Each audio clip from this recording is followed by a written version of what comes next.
Kisah barodat di Aceh Raya, lam karu Aceh timungan barat di sabot tempat muno jalitra nasidro ani emosi ata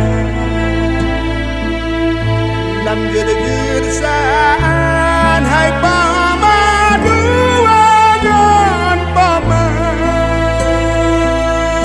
ditanya bama hai pama ayat dinapat hai dinapat rindu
jak siat nun baca doa